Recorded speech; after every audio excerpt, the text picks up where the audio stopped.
3 perkara wajib jaga supaya puasa tak sia-sia.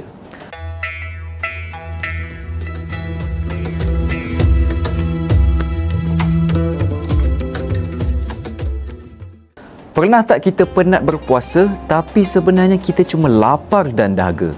Ada seorang pakcik ni, tiap-tiap tahun tak pernah tinggal puasa.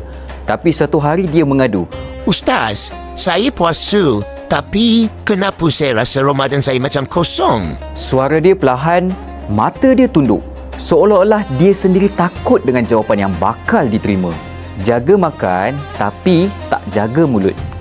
Jaga sahur tapi tak jaga mata. Jaga waktu berbuka tapi tak jaga hati. Malang sekali apabila ramai orang berpuasa tapi yang dia dapat cuma lapar dan dahaga. Sebab tu, jaga 3 benda ni, jaga mulut daripada mengumpat dan menyakiti. Jaga mata daripada benda yang Allah SWT tak suka dan juga jaga hati daripada hasad dengki, benci dan rasa diri lebih baik dari orang lain. Jika 14 jam kita sanggup tahan lapar dan dahaga, janganlah kita sia-siakan dengan tajamnya lidah dan hasadnya hati. Jangan sampai Ramadan kita cuma tinggal kenangan lapar dan dahaga.